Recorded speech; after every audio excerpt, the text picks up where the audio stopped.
Wenn ich die Variante, die nicht gefettet werden muss, fette, laufe ich Gefahr, dass das nicht sauber läuft, dass mein Sattel nicht sauber gleitet und eben hängen bleibt. Wenn ich Fett brauche, keins da ist, bleibt der stecken, bleibt irgendwo hängen. Und dann habe ich da die Gefahr, dass ein Quietschgeräusch kommt, ungleichmäßiger Verschleiß. Ja, hallo und servus. Ich bin heute in der ZF-Niederlassung in Wien und habe einen ganz speziellen Gast mit enormer OE-Expertise, und zwar Philipp von ZF Aftermarket. Philipp, schön, dass du da bist. Walter, vielen, vielen Dank. Ich freue mich sehr, dass wir hier sind. Wir sprechen ja heute über das Thema Bremse im weitesten Sinne, und du hast ein paar Fragen mitgebracht. Richtig, es geht um das Thema Bremsen quietschen. Als einleitende Frage, was ist Bremsen quietschen eigentlich? Im Grunde genommen ist es immer eine Schwingung. Irgendein Bauteil, irgendwas in diesem Bereich kommt in seine Eigenfrequenz, und das passiert dann in einem Bereich, den ich hören kann. Also es gibt Frequenzen, die können wir sehr, sehr gut hören. Und die Frage ist natürlich, wie kommt es dazu? Im nächsten Schritt dann, wie vermeide ich es? Aber durch dieses Aufschwingen im Bauteil habe ich eben das Thema, dass das ganze System schwingt. Betrachtet dieses hier im Endeffekt als eine Art, wie eine Gitarre. Also ich habe den ganzen Klangkörper, alles drumherum, und mein Bremssattel oder meine Bremse ist eigentlich nur die Saite, die ich anrege. Und dann verteilt sich natürlich das Geräusch im ganzen Fahrzeug. Und jetzt ist es so, ich habe zwei Möglichkeiten. Entweder ich verändere die Masse, ich verändere das System, das heißt, ich kann vielleicht am Sattel noch ein bisschen was an der Form ändern, kann da was dazu bauen. Es gibt Bremsbeläge, wo wir vielleicht noch mal kleine Tilgergewichtchen dran haben, das ist das eine. Oder, zweite Möglichkeit, ich entkopple das System. Also da sind wir beim Thema richtiges Schmieren. Wie gehe ich damit um? Wo brauche ich denn Bremsenpaste, wo nicht? Und dann habe ich natürlich die Möglichkeit, dass die Schwingungen nicht weitergeleitet werden, und kann somit auch das Thema Quietschen so ein bisschen aus der Welt schaffen. Und wie das im Detail ausschaut, wie man richtig fettet, dafür würde ich sagen, gehen wir mal ans Modell. Hier ist ein bisschen wenig Platz und schauen uns das an. Ja, Philipp, was sehen wir hier eigentlich? Das ist das Modell von unserer EPB, von einer elektrischen Parkbremse. Das ist auch wunderbar funktionsfähig. Und da habe ich die Möglichkeit, mir am Modell einfach mal das Ganze anzugucken, weil im Auto eingebaut ist natürlich relativ schwierig. Und wir kommen ja über das Thema Quietschen. Also was muss ich beachten? Einen sauberen Einbau, wie muss der ausschauen? Da gibt es immer Herstellervorgaben. Die sind wirklich auch, ich sage jetzt mal von Sattel zu Sattel, können die unterschiedlich sein, von Hersteller zu Hersteller. Wir gehen es jetzt einfach mal gemeinsam in dem Fall durch. Da ist zum Beispiel das Thema Führungsbolzen. Ja. Also auch da gibt es Großes zwei Varianten. Thema. Genau. Kennst du ja auch sehr, sehr gut, weil ich eben eine Variante habe, die gefettet werden muss, und eine, die nicht gefettet werden muss. Und da ist es dann tatsächlich auch so, wenn ich die Variante, die nicht gefettet werden muss, fette, laufe ich Gefahr, dass das nicht sauber läuft, dass mein Sattel nicht sauber gleitet und eben hängen bleibt. Genauso ist es natürlich logischerweise andersrum, wenn ich Fett brauche, keins da ist, bleibt der stecken, bleibt irgendwo hängen. Und dann habe ich da die Gefahr, dass ein Quietschgeräusch kommt, ungleichmäßiger Verschleiß. Ja. Das gerne vermeiden. Ein ganz wichtiger Punkt, eben gleich das erste Teil, was wir hier haben, eben die Führungsbolzen. Häufig diskutiert, und zwar kenne ich es eben bei mir beim E46 und E90, nach Herstellervorschrift sollen die Bolzen trocken eingeführt werden. Also nicht gefettet, hat einfach mit der Gleitfähigkeit der Führungen zu tun. Also nicht einfach stur sagen, es wird generell gefettet, sondern eben auf die Vorgaben achten. Jetzt habe ich die hier mal aufgemacht, dass man einfach mal sieht, jetzt kommt der Sattel runter.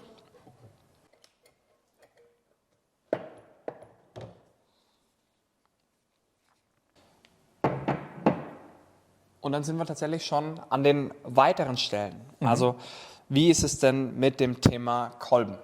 Ja. Da, wo der aufliegt, brauche ich dann eine oder eine Schmierpaste, ja oder nein. Dann geht es weiter im Endeffekt an den Hammerstücken, also hier am Ende von meinem Bremsbelag, fette ich die ein, ja oder nein? Wie sieht es mit diesen Blechen aus? Da wirklich explizit in die Beispiele reingehen. Wir haben zum Beispiel sogar beschichtete Bleche. Also da ist dann eine extra Gummischicht mit drauf. Die ist dann genau da, wo ich sag mal, auf der einlaufenden Seite. Und das ist natürlich alles ein wahnsinnig präzises Zusammenspiel. Das brauche ich und das muss funktionieren, und da wirklich Herstellerangaben prüfen, und dann laufe ich da auch keine Gefahr, dass ich irgendwie ein Quietschen bekomme oder Geräusche habe, die ich nicht haben möchte. Okay, also da heißt es eigentlich auch wieder, Quietschen könnte entstehen, wenn ich falsch fette, also an der falschen Stelle, oder vielleicht sogar das falsche Fett verwende. Oder es vergesse. Oder es ganz weglasse, Ja. genau. Gibt es da in Bezug zur Materialqualität oder Belag zur Scheibenkompatibilität auch irgendwie einen Grund, eine Quelle, wieso es quietschen könnte? Also ein Thema, was natürlich immer irgendwie so ein bisschen im Raum steht, ist dieses berühmt-berüchtigte Kantenbrechen. Na, wenn wir jetzt mal deinen BMW nehmen, da gibt der Hersteller vor, in 1 Millimeter, also es ist sehr präzise auch angegeben, wo ich die Kanten tatsächlich ein bisschen bearbeiten kann. Aber es ist natürlich auch abhängig von meinem System. Also manche Beläge sind, ich nehme den mal raus, vielleicht von Grund auf schon schräger oder steiler. Also ich versuche konstruktiv dem Ganzen vorzubeugen. Und da ist es wirklich so, das System arbeitet zusammen. Und ich muss mir das angucken, was habe ich auch für eine Scheibe beim Belagwechsel. Ja. Denn wenn die natürlich ein Tragbild hat, was katastrophal ist, mein Belag nicht sauber da reinläuft, laufe ich stark Gefahr, dass ich eben ein Quietschen habe, Geräusche habe. Und das sind wir, denke ich, auch beim Thema Wechsel. Wie gehe ich mit so einer Scheibe um? Tausche ich immer den Belag? Wie ist so deine Erfahrung? Generell heißt es ja, man muss ja nicht zwingend die Scheibe mit den Belegen wechseln. Ja. Sagen viele, das ist häufig nicht notwendig, wenn sie jetzt nicht eingelaufen ist oder so. Aufpassen, ich kenne das von den M-Modellen, da wird eben häufig gesagt, dass man die Belege mit der Scheibe zwingend immer zusammenwechseln muss. Weil du auch die Scheibe erwähnt hast, ich meine, gibt es da irgendwie einen Anhaltepunkt? Man kennt ja immer diese berühmt-berüchtigte Lippe, den Grad, den man dann erfüllt. Kann man da irgendwie einen Anhaltepunkt haben? Ja, also wenn wir jetzt deinen BMW beispielsweise nehmen, der hat eine Angabe der Mindestdicke beim Belagwechsel. Was sehr, sehr komfortabel ist, weil ich messe einfach an 3 Punkten meine Scheibe und gucke dann, bin ich schon im Untermaß, ja oder nein. Ja. Das ist jetzt, ich sag mal so, der Idealfall. In manchen Fällen ist es aber auch so, dass es die Gesamtmindestdicke der Scheibe ist. Und da laufe ich natürlich Gefahr, wenn ich jetzt einen zweiten Belag drauf fahre, dass ich in das Untermaß komme und es gar nicht merke. Weil natürlich, ich kontrolliere ja nicht meine Bremsscheibe, während ich einfach meine Beläge wieder runterfahre. Also ein ganz, ganz wichtiger Punkt, da drauf gucken, die Hersteller geben es in unterschiedlicher Art und Weise an. Bei deinem eben ganz schön, wenn ich diese Dicke noch habe, kann ich auf jeden Fall einen Satz Beläge fahren. Okay. Ich meine, das wird ja häufig auch übersehen. Man sagt einfach, wenn du die Kante spürst oder wenn sie groß genug ist, dann wechselt man die Scheibe. Ich meine, im Extremfall, wenn ich jetzt unter dieses Untermaß komme, was ist denn eigentlich der Hauptgrund, wieso man dieses Untermaß hat? Wenn ich jetzt nicht den Fall hätte, dass ich die komplette Scheibe wegbremsen würde. Genau, also natürlich Sicherheit alleroberster Faktor. Also wenn ich in einen Bereich komme, wo ich das Ganze nicht mehr tragen kann, ich habe schon Aufnahmen gesehen von Scheiben, die eigentlich nicht mehr da waren. Also es war so eine schöne belüftete und man hat schon den Ventilator sozusagen innen gesehen. Also da hat jemand richtig lange die Geräusche ignoriert, sagen wir es einfach mal so. Und dann war es im nächsten Schritt tatsächlich so, ich meine, wir haben mehrere Faktoren, die da einen Einfluss haben. Das eine sind natürlich Geräusche, Quietschen. Das andere ist die Thermik. Wenn ich ein dickes Material habe, kann ich Wärme ganz, ganz anders abtransportieren. Und wenn das natürlich immer dünner ist. Und dann haben wir natürlich auch das Thema Geräusche, weil ein dünneres Material schwingt natürlich anders.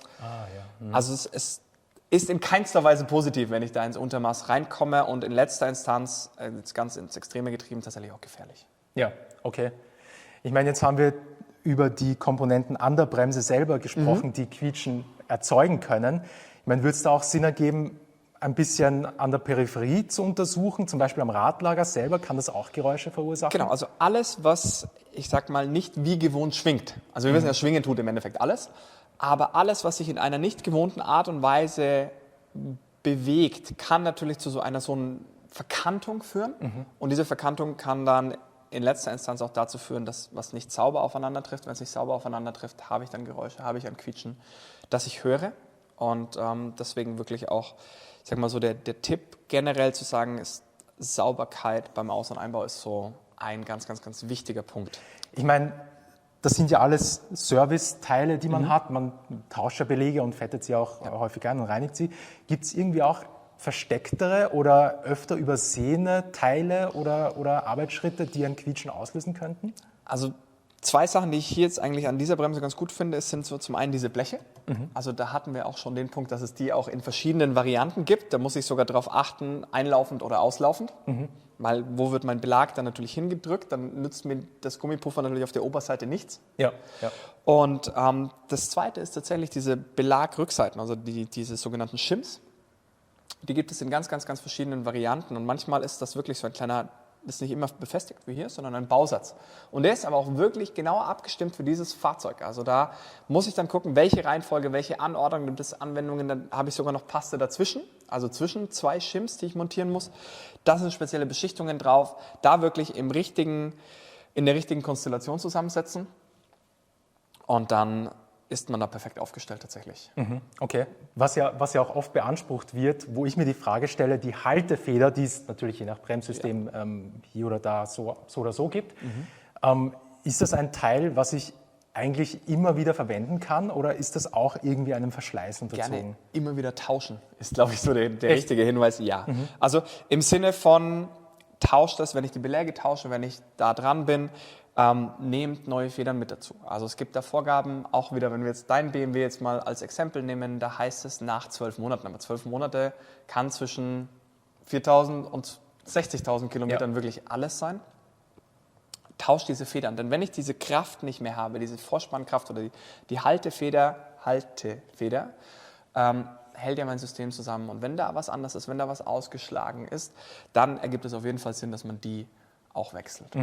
Häufig übersehen, weil im normalen Bremsenservice-Satz ist ja die Haltefeder, ich sage jetzt mal oft oder fast nie mit Kommt ein bisschen darauf an. Kommt darauf an, ja. Also ich kenne es vom E46 oder E90 eben nicht so, dass es standardmäßig dabei ist. Ja. Aber interessanter Fakt, dass das eigentlich auch ein Verschleißteil ist.